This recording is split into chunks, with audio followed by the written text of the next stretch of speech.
I'm Egbert, the owner of this station. Check out my website at egbert.com. That's EGGBURT, egbert.com. Now it's back to Brad and John. Check out their website at bjshow.co. The BJ Show?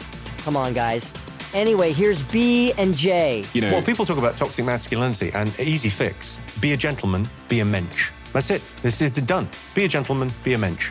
A gentleman is never rude by accident. I had somebody ask me about that, a mensch. And once again, John and I have talked about this before. I'm fascinated by Yiddish words, and if you look at the derivation of the word mensch, most dictionaries, it attributes it to Yiddish. And remember, what was the conversation we had that you didn't believe me when I told you that remember what schmutz? Remember we talked about schmutz? Yeah, it's like something on the bottom of your shoe, right, isn't it? Right, schmutz. Yeah, which, once again, and the reason that came up was in the classic interview on 60 Minutes with Dr. Fauci, and I can't remember the name of the guy that interviewed him. This is the classic interview of January of 2020. Now, keep in mind, we were not yet thrown into the pandemic thing. We were on the cusp of the pandemic, and not once but twice. And every time I would play this, and the smartest woman in the world would get so mad that I would play this, because Dr. Fauci said very forcefully, there's no reason for you to be wearing a mask. And, 3 months later, you had to wear 5 masks and a respirator and be put into an iron lung so you don't, spew any COVID toxins out of your mouth. I mean, anyway, during the interview, they talk about schmutz or schmutz, whatever you want to call it. And once again, John said to me, it was interesting, John, who is a graduate of Washington University, and let's be honest, there's a lot of Jewish people that attend Washington University. John never heard the word before. He thought I was making it up, because if you spent 4 years at WashU and you never heard the word schmutz, you're probably going like, Brad made that up, right? Yeah, and now mensch is a popular one. Right. And anything involving matzah. But yeah, I had never heard schmutz before, Brad. I've certainly heard putz. Let's be honest. How about tuchus? Oh, yeah, tuchus is a good one. Tuchus means the old rear end, the derriere. Right. Okay. Do you know what's going on today? And I don't mean to laugh about this, but this is sort of funny. Guess where Kamala Harris is going today? Is she going to the border? Yes, she's going to the border. You know why she's going to the border now, though, Brad? Because she's already been to Europe? Is that why? No, that's a good guess, though. Because she grew up in a middle-class family. That's right. And they never had a chance to go down to the border. They're not going to go to Lake Guerrero, chase some largemouth bass. They're not going to go to Victoria. They're not going to go to Monterey. No, she's got to go now because she grew up in a middle-class family. The whole thing that's so crazy about this crazy election. First off, I will go publicly by saying we have 2 very flawed candidates. Okay, it's like choosing between, if you're going to have something for dinner, it's like choosing between liver and bratwurst. You know what I mean? It's like, oh my God. Yeah. I'd go with the brat. I'd go with Donald Trump over the liver. But go ahead. Okay, but it's like 2 choices. Like, I don't know which one of those. Right? Yeah, it's a hold your nose type thing. A lot of people feel that way.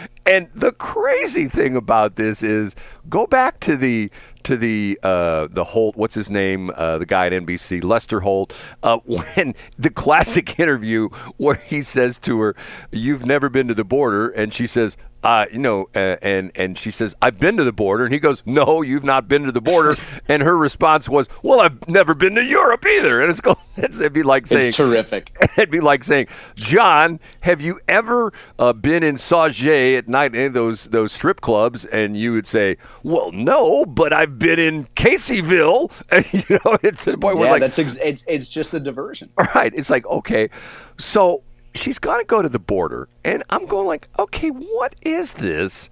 And the crazy thing about this is once again, let's go back in our history lesson. Was it within 48 hours of Biden being inaugurated when he ground out 100 executive orders? Oh, you mean on the border, on immigration? Well, no, they no. got rid of. I mean, it was stay in Mexico or what? all sorts of crazy stuff. Yeah, he essentially blew up a bunch. Essentially blew up a lot of the Trump stuff, and there was the stay in Mexico and the whole bit, and that essentially precipitated the huge influx of people at the border because people go like, "Oh my God, the border is open now!" Absolutely, that's exactly what right. happened. So now Kamala Harris is going there. Now, here's the other thing I find interesting about this. One of the things that drives me nuts is the hypocrisy of people who will look you in the face and tell you something and chastise you for being something that they really are, but they say you're the person that's the one who, in this What's case... a good example of that, Brad? Well, okay, here's the story, which I read yesterday. Now, once again, the classic quote was at a press conference, go back to 2020, at a press conference when Bernie Sanders, who is Mr. Green New Deal, who wants to get rid of all gas engines and all electric and have windmills and solar panels and stuff like that, one of the reporters asked him at a press conference, Mr. Sanders, you're talking about, we have this problem with pollution and global warming and all this kind of stuff, and you want to limit emissions and things like that, but yet you are flying all over the country on jets. How do you reconcile that? And Bernie says, what do you want me to do? Walk? Okay, here's the story yesterday that I found fascinating. And once again, the headline is, if it comes up right here, Harris drops millions on private jet spending despite calling climate change an existential threat. And the article goes on to talk about Vice President Kamala Harris' presidential campaign has spent millions on private jet flights since President Biden announced that he was no longer running for re-election. And Harris has locked up the Democratic nomination a couple months ago. Harris, who is jet set on the campaign trail, delivering various speeches on combating climate change, said on multiple occasions that the issue is an existential threat to humans.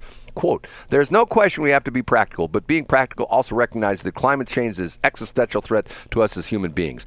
Being practical recognizes that greenhouse gas emissions are threatening our air and threatening the planet, and that it is well within our capacity as human beings to change our behaviors in a way that we can reduce its effects that's practical. Despite calling on people to make changes in their lives to prevent climate change, Harris' campaign has spent $3.8 million on private planes in less than 6 weeks. And I'm going like, now keep in mind, this is not necessarily her, this is her staff, because a lot of times she flies around on Air Force Two, but get this, between July 24th and August 30th, the Harris campaign made dozens of payments to multiple different private jet companies, including Advanced Aviation Team, Private Jet Services Group, Principal Aviation, and FlexJet. Most of the payments were to Advanced Aviation, which offers aircraft ranging from 8-seater turboprop jets for trips of up to 3 hours to 18-seater ultra-long-range jets, which deliver a comprehensive list of onboard amenities and sophisticated finishes. And the article goes on to talk about, now here's the interesting thing. And this is the interesting, according to the NIH's National Library of Medicine, okay? This is, and once again, NIH, that's a government agency, correct? Yep. National Institutes of Health, right? According to NIH, private aviation is, quote, the most energy-intense form of air travel. So, in other words, it's not like she's getting on Southwest and she's on there with 135 other schlubs, and it's relatively efficient because the jet's big and it's made to be as the iterations of the Boeing planes and all the other planes, they become more and more fuel efficient, more and more efficient, more and more powerful, that kind of thing. Same thing has happened with cars. Cars have become much more powerful and efficient because of all the improvements in the internal combustion engine. But don't you think it's one of these crazy things? It's like the John Kerry thing. The John Kerry, Mr. Climate, and yet he jets around on, which is interesting. He's been accused of his private jet. And you know how he answers that? What's that? It's not his. Because so it's somebody else that's responsible for it. It's his wife's. Well, yeah, I mean, so that's like the ketchup mobile, right? Right. Now, I guess in the shape of a giant Heinz bar. Yeah, no, that's the Brooks ketchup bottle over in Illinois. No, but now, do you know the story behind this? Do you know the story behind how he married? I think her name's Teresa Heinz. No, I don't know that story. Her husband, who was of the Heinz dynasty, she married into the Heinz dynasty. He was like direct descendant of the, he was like the grandson of the founder of this H.J. Heinz, I think it is. He was killed in a private plane crash. And, oh, yikes. Yeah. And I believe they're out of Pittsburgh or something like that, and they were flying out of the airport, and something had an engine failure, and the plane crashed, and everybody on board was killed. But once again, you have someone who's saying, hey, climate, and yet they're the ones that are dumping, it's just like years ago there was this great picture, and only the aviation nerds would get this. It was a picture of Al Gore getting off a private jet. Now, it wasn't just any private jet, because this was the interesting part of the thing. In aviation, you have certain, matter of fact, there's guys on YouTube right now who are buying these multi-million-dollar jets for like $15,000. Do you know how they're able to do that? No, why? Because they're older jets, and as the years gone by, the FAA has essentially said, past a certain date, you can no longer fly these jets because the jets have A, inefficient engines, that B, make too much noise, and C, eat too much jet fuel. So in other words, the problem is you can buy these jets, and probably the one that they see a lot of, like these guys on YouTube are buying all the time, it's one of the original Dassault, which makes the Falcon jets, but it's like goes back to it's like a 1968 to like 75 model or something like that. And it has old engines. They have what they call stage 1 and stage 2 and stage 3 engines. And you can't fly them anymore. Well, the picture of Al Gore, he's getting off this Learjet, and it's an older Learjet, and it has stage 2 engines in it. And the guy captions the picture by saying, of all the private jets in the air right now, this is the most inefficient and the most polluting jet per mile traveled. And here's Al Gore getting off that jet. I mean, and somehow, to me, I look at that and I go like, oh my God, what a hypocrite. You know what I'm saying? I do know, yeah. And it's timely because it's Climate Week in New York City. So if anybody who listens to this is cursed with being on LinkedIn or reading LinkedIn posts, if you happen to be in the sustainability space, you see a lot of humble bragging, of course, which is what LinkedIn is for, but also people around the world, Brad, fly to Climate Week in New York City to talk about how terrible fossil fuels are. Well, they also fly to Davos? Yeah, Davos is a big place too. Aspen Ideas Festival. Right. All these folks burn their fossil fuels. Now, I do remember when you mentioned John Kerry, and I think he brought this up in a debate of how he met Teresa.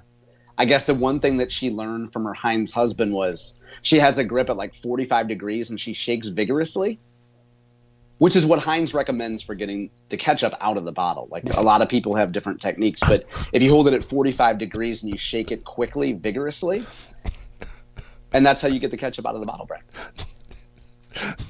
John. They were enjoying some French fries together. I think that's what it was. And then John Kerry mentioned that he won a Purple Heart. And then he said, do you want to see my purple head? And then he was talking about a stuffed animal collection. He collects trolls. Anyway, Brad, 45 degrees and do it vigorously.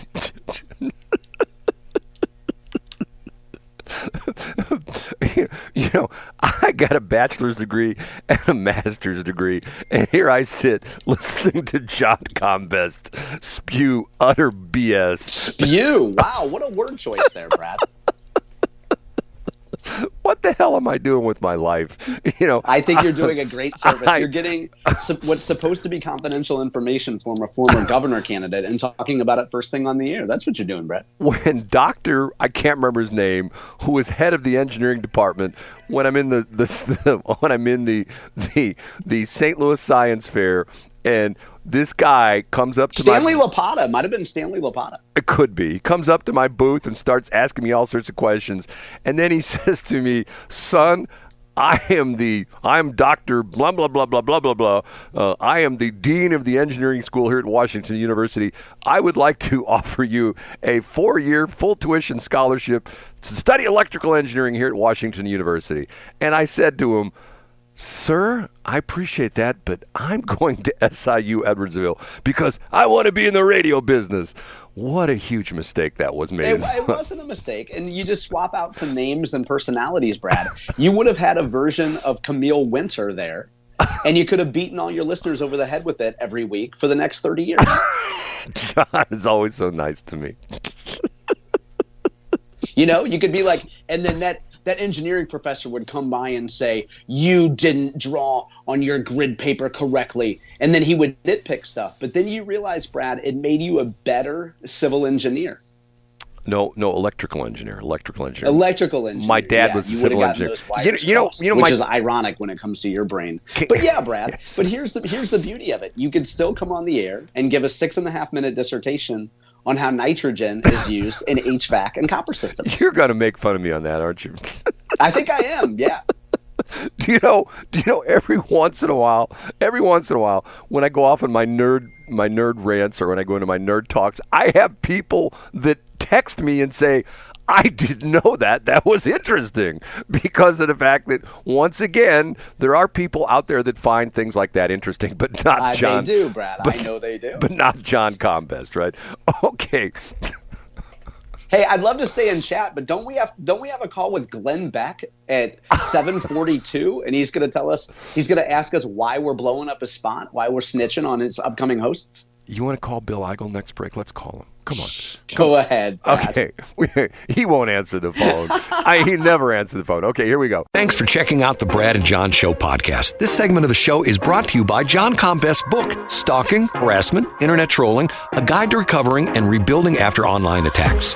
It's a great reference if you've ever been the unfortunate target of a social media attack. It's available on Amazon. Just search John Combest. That's Combest, John Combest, and the book will show up in your search results. Now it's time for another segment of the Brad and John Show. Can you handle it?